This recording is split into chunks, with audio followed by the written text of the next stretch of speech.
जय माता दी आप सभी को। अगर आप छोटी छोटी कन्याओं को भी देवी का स्वरूप मानते हैं, लक्ष्मी, काली और सरस्वती माँ का रूप मानते हैं, तो लाइक जरूर करना। आपके घर में भी कन्या होगी। यह है देवी का साक्षात स्वरूप।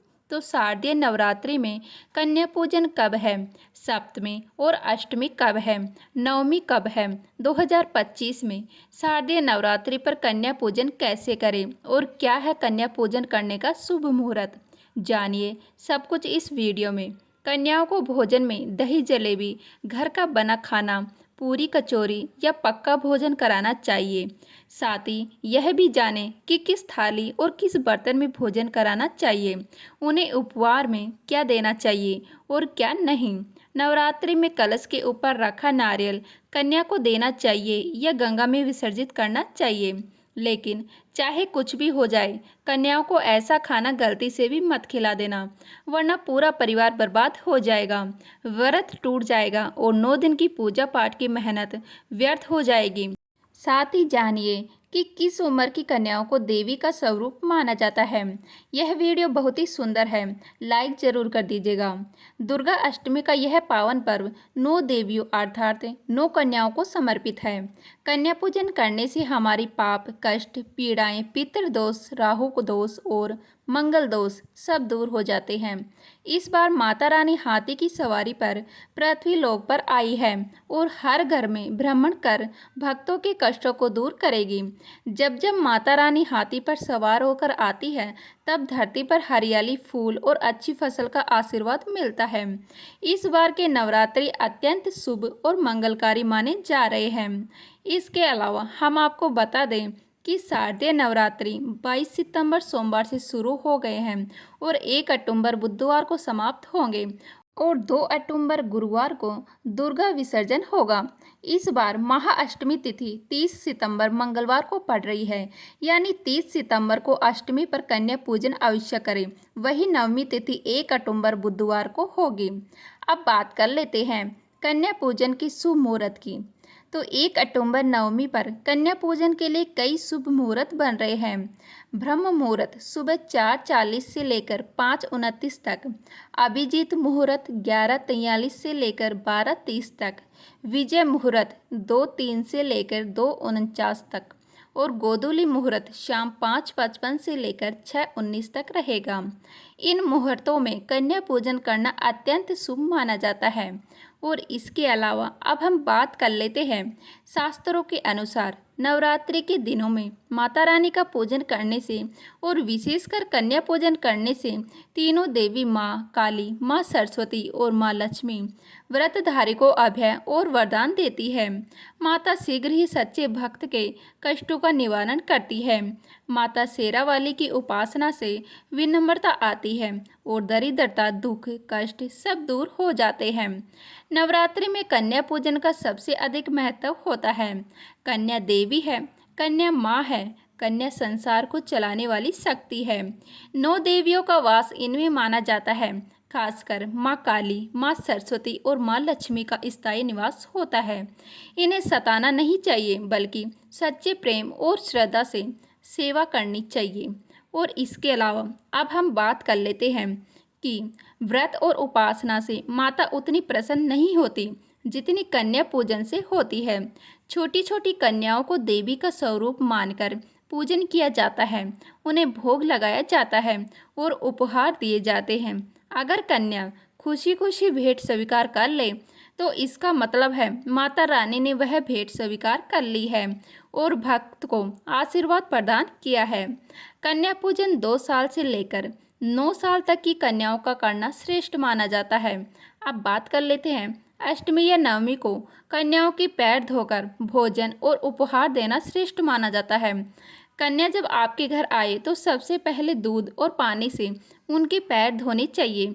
यदि यह कार्य पुरुष करे तो यह और भी उत्तम माना जाता है, क्योंकि इससे पाप कम होते हैं। इसके बाद कन्याओं को साफ जगह पर कपड़ा बिछाकर बैठाना चाहिए और उनके माथे पर अक्षत, फूल और कुमकुम लगाना चाहिए। अब बात कर लेते हैं भोजन कराते समय ध्यान रखें कि कन्याओं की थाली में कभी भी 3 पूरियां न रखें। इसे अशुभ माना गया है, क्योंकि 3 पूरियां मृतक को दी जाती है और जेल में कैदियों को भी। इसीलिए कन्याओं की थाली में 1 या 2 पूरियां रखनी चाहिए।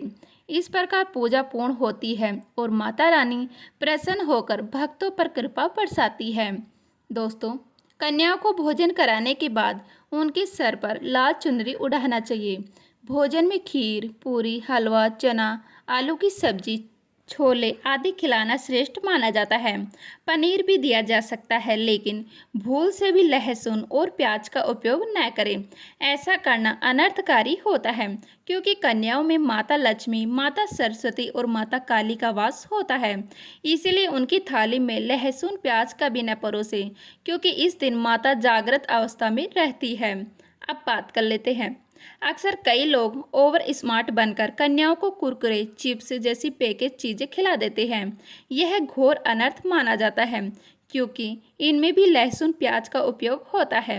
आपकी एक गलती पूरे व्रत को खंडित कर सकती है और माँ दुर्गा क्रोधित हो सकती है।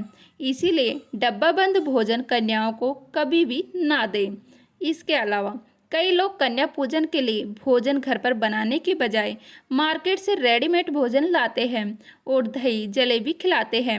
दही जलेबी खिलाना तो संभव है, लेकिन माता को घर का बना हुआ शुद्ध पका भोजन ही प्रिय है। इसीलिए नवरात्रों के दौरान घर पर ही पक्का खाना अवश्य बनाएं और कन्याओं को वही परोसें। अब बात कर लेते हैं। हमेशा ध्यान रखें कि कन्याओं को प्लास्टिक के बर्तनों में भोजन न दें, क्योंकि यह अशुद्ध माना जाता है। कन्याओं को भोजन कराते समय स्टील के बर्तन या पत्तों की थाली का उपयोग करना चाहिए। पत्तों की बनी थालियाँ बहुत ही सस्ती और शुभ मानी जाती है और ऐसा माना जाता है कि देवता भी इन्हीं में भोजन ग्रहण करते हैं। भोजन कराने के बाद कन्याओं की थाली में 1 लौंग जरूर रखें। लौंग देवी शक्ति और दुर्गा माँ को अति प्रिय है। लौंग में नव दुर्गा का वास माना जाता है और नवरात्रों में माता को लौंग का भोग लगाया जाता है। कन्याओं की थाली में लौंग रखने से आपका भाग्य चमक जाता है और माता लक्ष्मी आपके जीवन में धन समृद्धि का आशीर्वाद देती है। इसके अलावा अब बात कर लेते हैं उपहार के बारे में। कन्याओं को दक्षिणा देना श्रेष्ठ है, ताकि घर में संपत्ति बनी रहे। आप कन्याओं को सुंदर गिफ्ट, चॉकलेट बॉक्स, कपड़े या स्टील के बर्तन भी दे सकते हैं, लेकिन ध्यान रखें कि काले कपड़े या लोहे का सामान कभी ना दें। जब कन्या घर जाने लगे तो उनके चरण स्पर्श करें और मन ही मन अपनी प्रार्थना करें। माता रानी सच्चे दिल से मांगी हुई हर इच्छा को पूरी करती है। साथ ही ध्यान रखें कि शुक्रवार को कन्याओं की थाली में कभी खट्टे पदार्थ न परोसें। शुक्रवार मां संतोषी का विशेष वार होता है। इस दिन खट्टा खिलाना घोर पाप माना जाता है और माता संतोषी नाराज हो जाती है। इसीलिए शुक्रवार को नींबू, इमली, आम, खट्टे फल, चटनी या सलाद जैसी चीजें थाली में न रखें। माना जाता है कि शुक्रवार को मां संतोषी कन्याओं के साथ भोजन ग्रहण करने आती है, इसलिए इस दिन उन्हें प्रसन्न रखना अत्यंत आवश्यक माना जाता है। इसके अलावा अब बात कर लेते हैं नवरात्रि के दिनों में अगर आपको कुछ खास संकेत दिखाई दे तो समझ लीजिए कि माँ दुर्गा आपके घर पधार चुकी है। पहला संकेत है कलश स्थापना से उगी हरियाली। जो से निकली हरियाली भविष्य में होने वाले शुभ अशुभ का संकेत देती है। यदि जो नहीं उगते या सूख जाते हैं तो यह बीमारी या धन हानि का सूचक है। इसका मतलब है कि माता रानी नाराज है और आपको उनसे माफ़ी मांगनी होगी। यदि जो हरे भरे हो जाएं तो यह अत्यंत शुभ माना जाता है और आने वाले समय में धन लाभ का संकेत देता है। जो कि बीच में 1 रुपये का सिक्का या चांदी का सिक्का मिट्टी में दबाना भी शुभ माना गया है। इससे घर में सुख समृद्धि आती है और माता लक्ष्मी का आशीर्वाद प्राप्त होता है।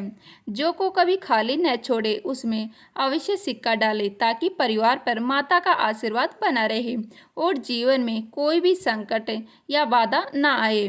तो प्रिय भक्तजनों, ये थी वो महत्वपूर्ण बातें और नियम जिन्हें यदि आपके घर में रखा गया है तो नवरात्रि के दौरान तुरंत ध्यान दें और भूल चूक से भी इन्हें न करें, वरना पूजा पाठ और व्रत का पूर्ण फल प्राप्त नहीं होगा। अगर भाइयों बहनों आपको यह जानकारी अच्छी लगी हो तो इस वीडियो को एक लाइक ज़रूर करें और आपके अपने चैनल ज्ञान सागर को सब्सक्राइब कर लीजिएगा।